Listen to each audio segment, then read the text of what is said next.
empty your mind. Be formless, shapeless, like water. You put water into a cup, it becomes the cup.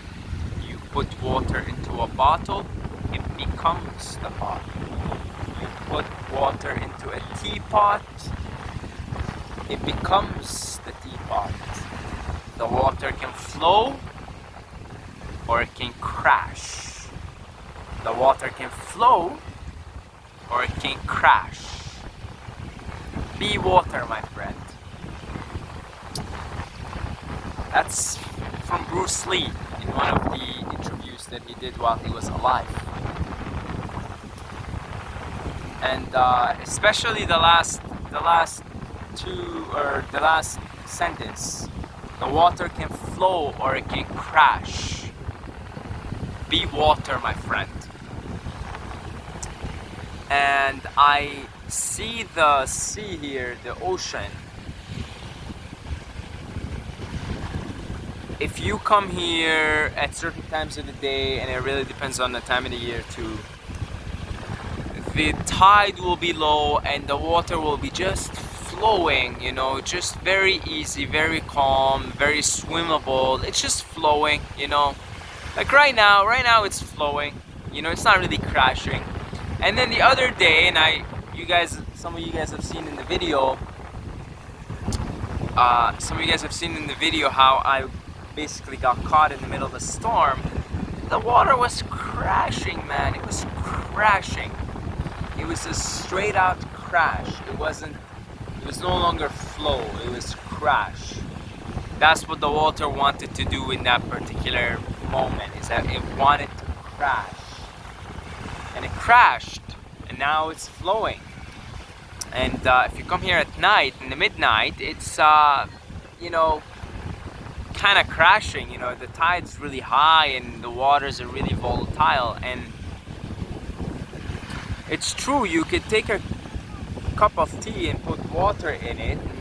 The water takes on the shape of the cup of tea.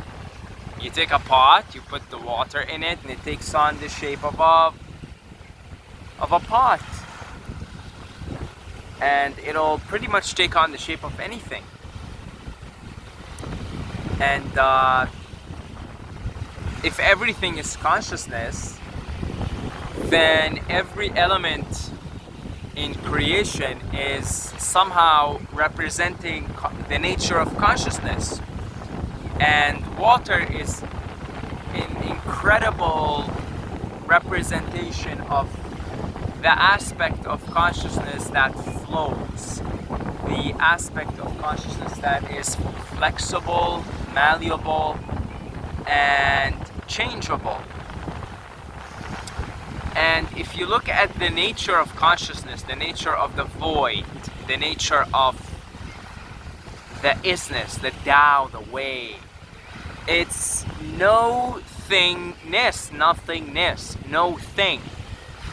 It's formless, it's shapeless. Does that ring a bell? Does that ring a bell? The nature of consciousness is formless, it's shapeless. It does not have a form, it does not have a shape. And that's the nature of water, my friends. That's the nature of water. Water, it does not have shape, it does not have form. Now we are looking at the water right now and it looks a certain way through our eyes, through the sense of sight, the physical sense of sight. It seems like it has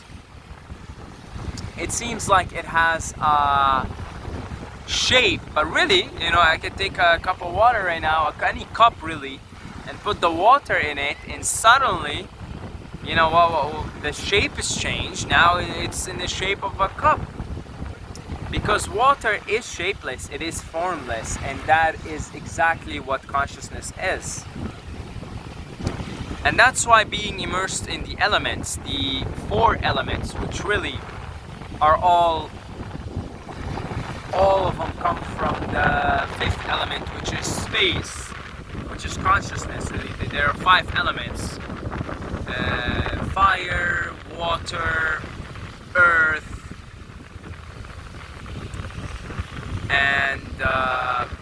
what is it? Fire, water, earth, wind, and then space is the fifth element, and all four come from the fifth element, which is space.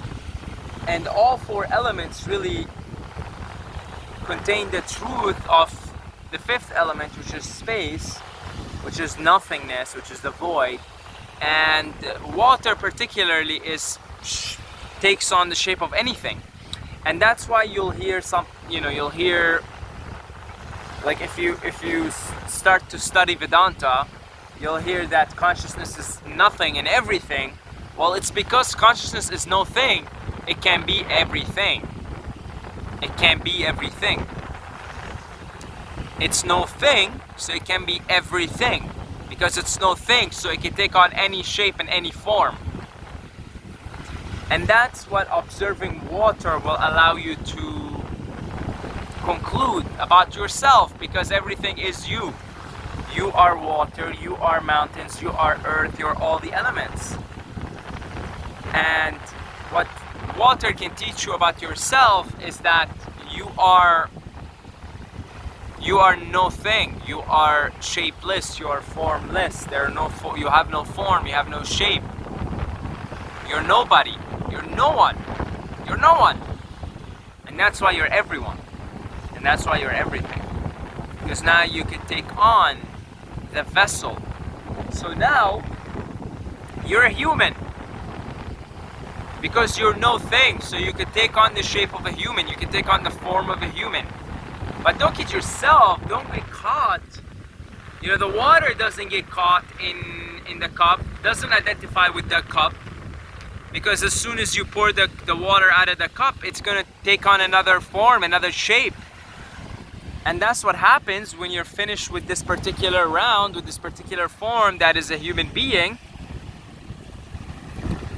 is you'll take on a different form.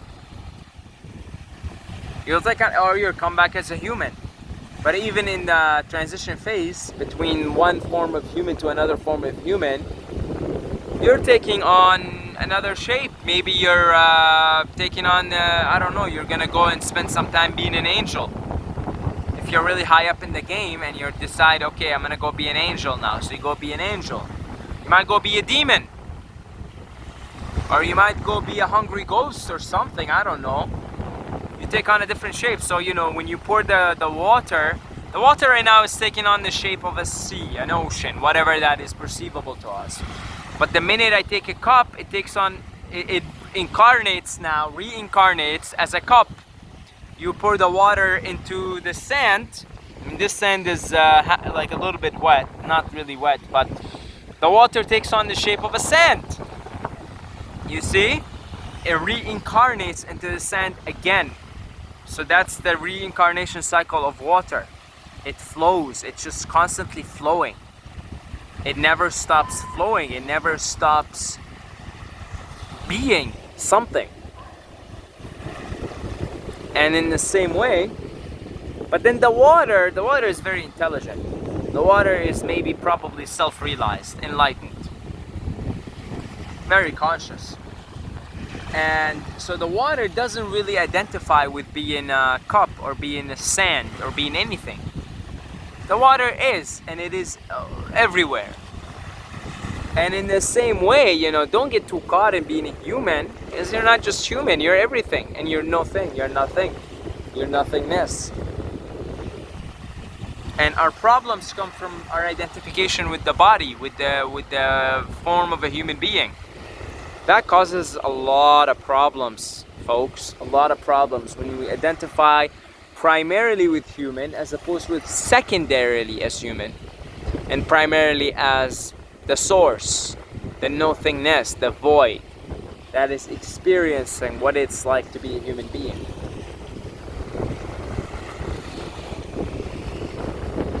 Water is incredible, it's magnificent, it's the force is really strong. The water element is super strong,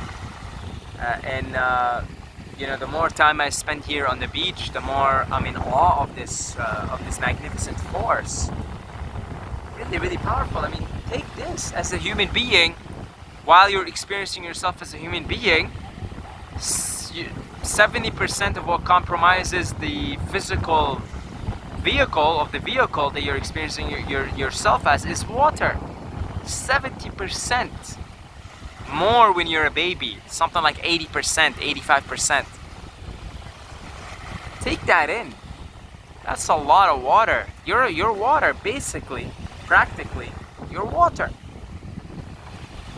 And so spending time around water is really incredible because it really wakes up those parts of you that are asleep. And if you're 70% water, it's waking up a lot of your cells that are asleep. You know, the sun wakes up your cells. When you do sun gazing and you spend time under the sun, certain parts of you are waking up. And then when you spend time around water, immersed in the water element, certain parts of you also wake up.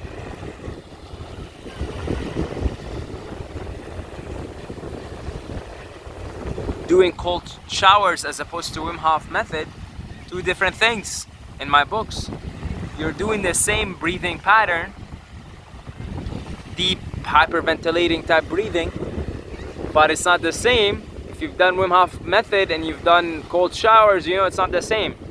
You know, cold showers have a more profound effect on your physiology because the water is involved, the element of water is involved.